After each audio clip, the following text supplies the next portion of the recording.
নাহি জ্ঞান যাৰ জাতি ধৰ্ম মাত্ৰ কৰে নে জাতি ধৰ্মটো কৰে কিন্তু ভগৱত জ্ঞানটো তেওঁলোকৰ হৃদয়ত নাই।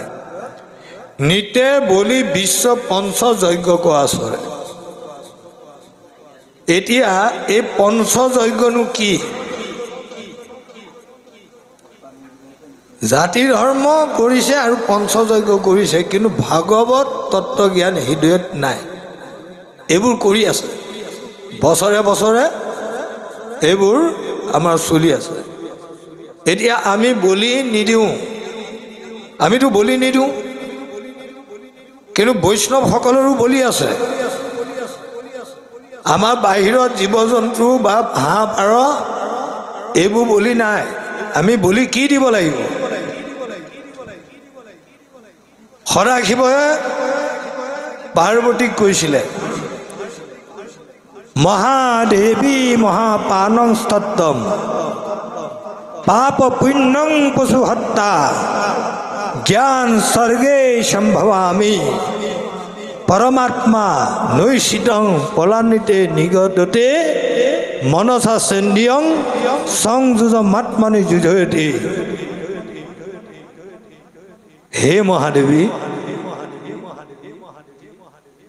বিশ্বজগতত বলি বিধান দিবলগীয়া একো নাই। কাৰণ কিয়? সমস্ত জগত কৃষ্ণময়। কাক বলি দিবা? কিন্তু বলি দিয়া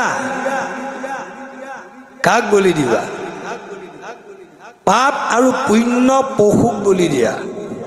আমাৰ যিটো পাপ আৰু পুণ্যৰ যিটো মনোবৃত্তি,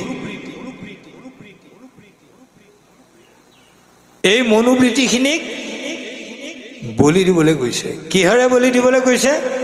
জ্ঞান স্বৰ্গেন সম্ভৱামি, জ্ঞান স্বৰ্গৰ দ্বাৰাই, অস্ত্ৰৰ দ্বাৰাই কাম ক্ৰোধ লোভ মোহ দম্ভ দৰ্প অহংকাৰ প্ৰভৃতি মিছা বেচা হিংসা নিন্দা কপট কূটনীতি, এই কলিকৃত যিখিনি চৰিত্ৰ, ই পশু চৰিত্ৰ, ইয়াক বলি দিয়া। আৰু চিতৰূপী মাংস, তাৰমানে আমাৰ চিতক মাংসৰ লগত তুলনা কৰিছে দেই, পৰমাত্মাত নিয়োজিত কৰা। বাহিৰত বলি দিবলগীয়া নাই। কিন্তু মাধৱদেৱে এই খাৰ কথা কেনেকৈ আমাক দিছে বুজকচোন। এই শব্দষাৰ, অ হৰি গুৰু পদ সেৱা খান্দা দাঁতি ধৰা। খান্দা মানে তৰোৱাল। মন বৰি কাটি সুখে ভৱনধি তৰা। সেই সোপাহে বলি দিবলৈ দিছে। ইফালে গাই আছো, অ যত দেখা ভূতা প্ৰাণী সবে বিষ্ণু হেন জানি। গাঁৱতে গাইছো, কিন্তু কাজকৰ্মত তাৰ বিপৰীতে আমি আছো। সেইকাৰণে ঈশ্বৰে কৈছে, শাস্ত্ৰন্য ধীতাপি ভৱন্তি মৰ্ষা য়স্তু ক্ৰিয়াবান পুৰুষ সুচিন্তিতং শৌচ ধৰ্মাতুৰং নাং নাম কৰোতি ৰোগম। তাৰমানে শাস্ত্ৰ পঢ়ি শুনিও মানুহ মূৰ্খ হোৱা দেখা যায়। কিয়? যদি শাস্ত্ৰ পঢ়ি শাস্ত্ৰই দিয়া আচাৰ নীতি আমি পালন নকৰোঁ, সেইসকল মূৰ্খ নহয় জানো? এয়া আমি কোৱা নাই, শাস্ত্ৰই কৈ আছে, শাস্ত্ৰান্য ধীতাপি ভৱন্তি মৰ্ষা। মূৰ্খ তাৰমানে ধীতাপি, তাৰমানে অধ্যয়ন কৰি আছে, পঢ়ে, কিন্তু পালন নকৰে, নামানে। পালন কৰাৰ কথা ক'লে আকৌ একচাম আছেকে দাং খাই যায়, তৰ্কবাদহে কৰে, বিৰোধিতাহে আচৰণ কৰে। সেই বলিৰ ৰাজসভাত সৰু সুৰা দৈত্যবোৰে বিৰোধী আচৰণ কৰা নাই নহয়, পদপি থকা দৈত্যবোৰে, হয়নে? বৰা বৰা দৈত্যগণে কৰে হেন আলোচনা, কিনো বিপৰীত ভৈল ধৰ্ম। এইটো কেনেকুৱা বিপৰীত ধৰ্ম হ'ল? তাৰমানে তেওঁলোকৰ কাৰণে ভাগৱত ধৰ্মটো সম্পূৰ্ণ বিপৰীত ধৰ্ম। মানে চবতে বাধা ধন, খাবলৈ নাপায়, যাবলৈ নাপায়, হা বলি বিধান দিব নালাগে, জীৱ বধ কৰিব নালাগে, হিংসা কৰিব নালাগে, হয়নে বাপ? এতিয়া এইকাৰণে আমি ধৈৰ্য ধৰিব লাগিব, আমি ভয়ভীত হ'ব নালাগিব ধৰ্ম প্ৰচাৰ আৰু প্ৰসাৰৰ ক্ষেত্ৰত দেই। সেইকাৰণে শাস্ত্ৰে নধিতাপি ভৱন্তী মৰ্চা য়স্তু ক্ৰিয়া মানুহ পুৰুষ। ক্ৰিয়া মানুহ মানে কি, তেওঁ ক'তো পেলাব নোৱাৰে যুক্তিত, কিন্তু নীতিত পেলাই দিব পাৰে। ঘূনে খাই আছে, তেওঁ নীতি পালন নকৰে।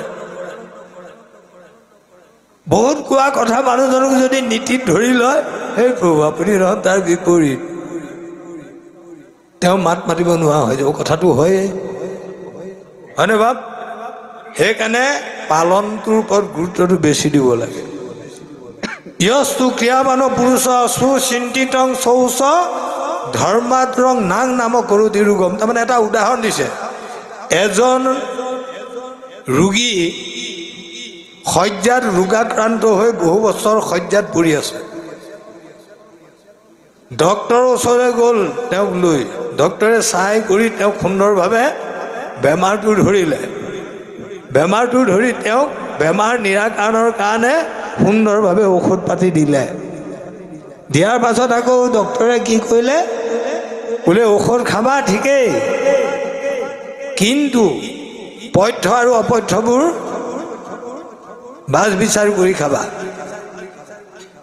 তেতিয়া তোমাক ঔষধে সোনকালে কাম কৰিব।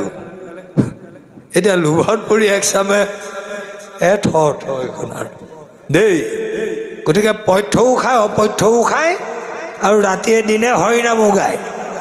কথাটো সেনেকুৱা উদাহৰণহে দেই, যে বেমাৰীবোৰে লোভত পৰি পথ্যও খায় অপথ্যও খায় ঔষধও খায়, কিন্তু বেমাৰ ভাল হ'ব নেকি? বেমাৰ কেতিয়াও ভাল, বেমাৰ বেছিহে হ'ব তেওঁ। সেইদৰে ভাগৱতত কৈছে, গুৰুজনে কৈছে পথ্য অপথ্য কি, বোলে দুৰ্ঘোৰ সংসাৰ ব্যাধিৰ ঔষধ হৰিনাম মই জীৱৰাশিৰ কল্যাণৰ কাৰণে দিছোঁ, কিন্তু পথ্য অপথ্যটোও বুজাই দিছে। উবা নৰ লোক হৰি ভজুক ধৰা ইটো উপদেশ, পথ্য অপথ্য হে ধৰা ইটো উপদেশ।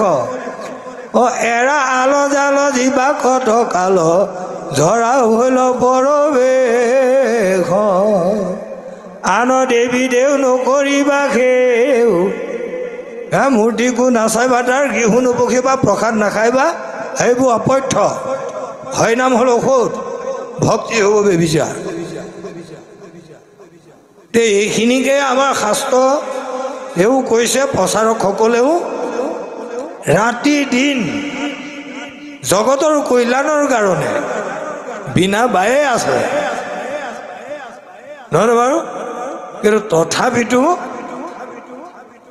ঈশ্বৰমুখী হোৱাৰ কাৰণে, নীতি মনাৰ কাৰণে গীতাত কৈছে অলপ কৰিলেও ভদ্ৰতাৰ পৰিচয় এটা দিয়া হয়, কিন্তু তাকো নকৰে।